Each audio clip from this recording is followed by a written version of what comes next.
eða sko þar 4-2 niðurstaðan gegn Stjörnunni í það var svona áhugaverðan leik, svona hvernig metur þetta?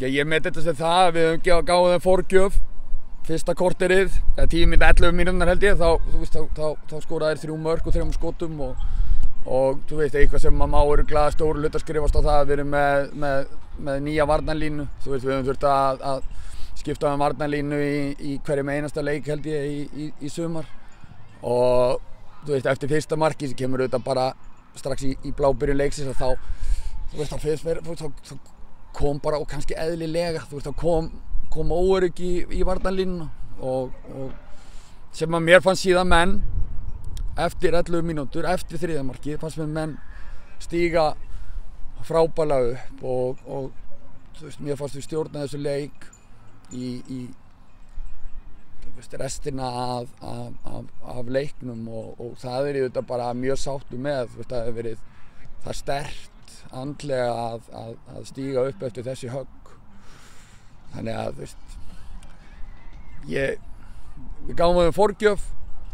Það er sorglegt að fengja þessi 4 mörk á móti Stjörnuliði sem að spila ekki betur en raun bar vitni en mér var sóknarleikur hjá okkur á mörgu leyti frábær og við höfum átt að nýta betur færi sem við fengum.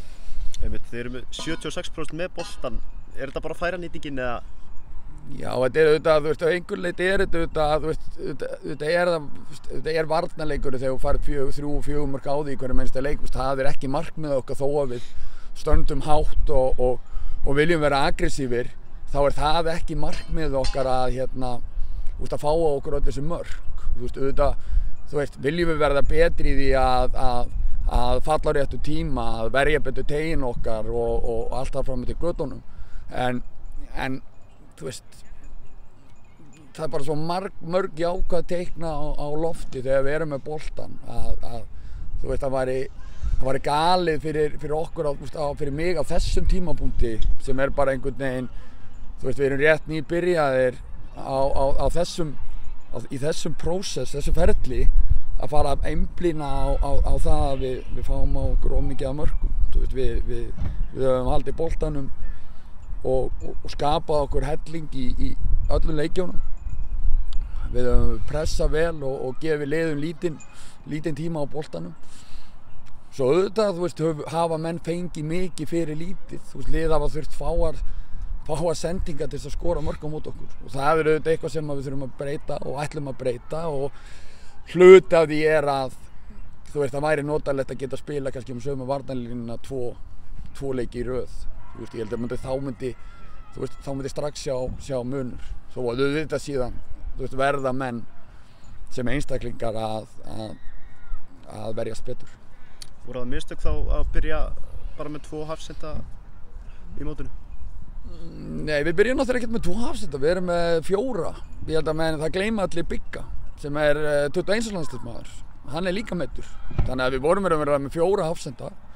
Þú veist, og svo er Hjalti 5. hafsendinn.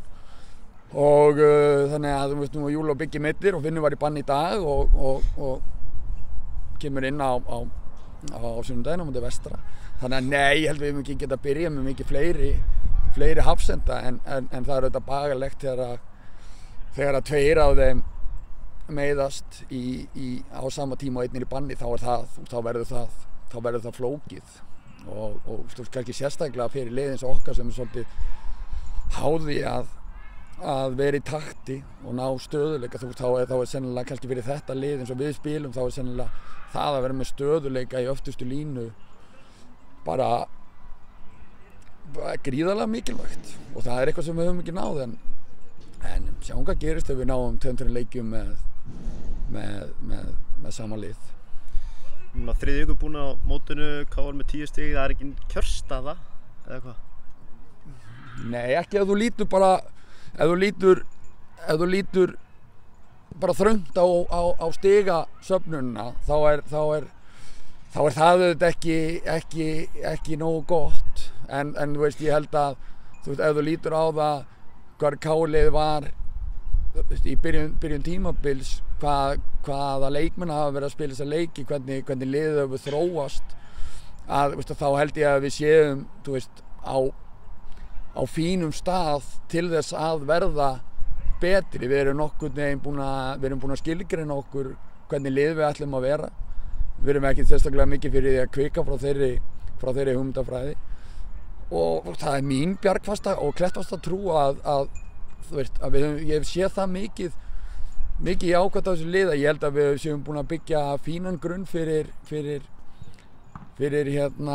afganginn af tímabilinu til að verða ennþá betri og þú fær mikið til að hafa áhyggjur í lok maí. Það verður einhver annar að bera þær áhyggjur.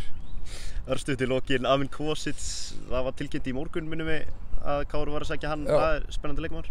Já, mjög spennandi leikmaður. Við bindum mikla vonir við Amin og hlökkum til að fá hann til okkar þegar glugginn opnar. Hann leikmaður sem að leikinn og fljótur kantmaður sem að kannski leikmaður sem að okkur vantar kannski akkurat þessa típu sem út á kanti. Við erum með mikið af mönnum sem vilja kannski heldur halda sér miðsvæðis og vera þar. Þannig að ég held að við bindum mikla vonir við hann.